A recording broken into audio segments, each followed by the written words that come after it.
Okay, guys, and we're back with another episode of the Seth Solo Side Quest. I'm Seth from the Lonely Stoner podcast. In this episode, we're going to be talking about the recently announced rematch between heavyweights Alexander Usyk and Daniel Dubois to unify the World Heavyweight Championship and the heavyweight division as a whole.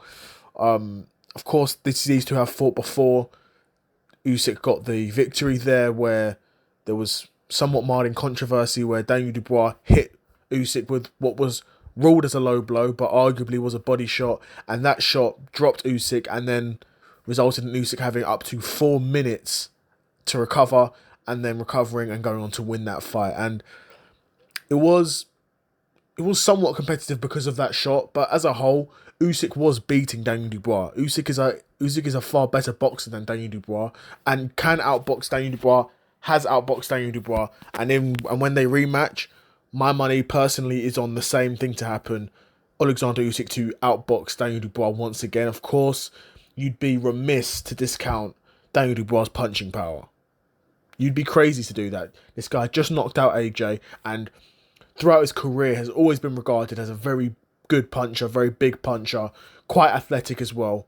Not quite as athletic as an Usyk, where Usyk could, not quite comfortably, but, go the full 12 rounds at a similar sort of pace. Whereas a guy like Daniel Dubois, when you're simply the size of a Daniel Dubois, you're naturally going to be a lot worse in the 12th round than you are in the first.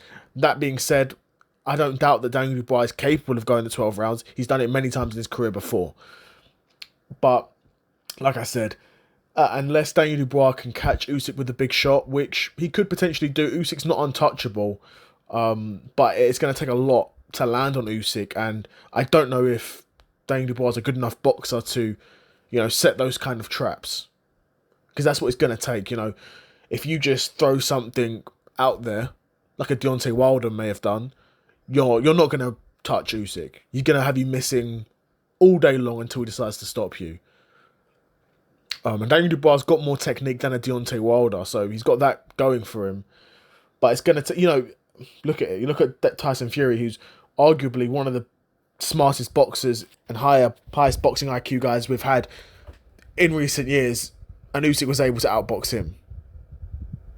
No, of course, that fight was competitive, and the first fight was close, and the second fight, Usyk sort of ran away with it a bit more, but two very competitive fights.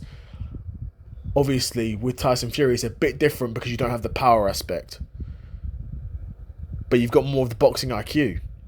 Whereas Daniel Dubois, you've got a lot more power and a lot less boxing IQ. Now, typically, the rule of thumb is, for me, when I'm talking about these sort of boxing matches and sort of giving my predictions for these sorts of big fights, I don't do round predictions or stoppage predictions. I just do who's going to win, because that's what I bet on. That's what I put my money on, who's going to win the fight. And for me, I always go for who is the better boxer. That's what I say. When it comes down to it, when it's all said and done, who is the better boxer out of these two? And it's Usyk. Usyk is the better boxer. Dubois can catch him. Usyk's not unbeatable, even though he has been unbeaten his entire career. We've seen chinks in the armour. We've seen Tyson Fury at times in fights get at him and win those rounds off of him. We saw Dubois drop him. Now, depending on your school of thought, whether you think that was a body shot, then Usyk got legitimately dropped. If you think it's a low blow, then, I guess your thought is a bit different. But as a fight, I'm excited for, and really good to be seeing that we're getting the big fights in boxing once again. We're getting the big fights again. But yeah, that's it from me. I think Daniel Dubois is probably going to lose this fight, and I think Usyk is going to, not easily, but he's going to get to a 12-round victory. But yeah, another episode of the Seth Solo Side Quest in the bag, and I'm out. Peace.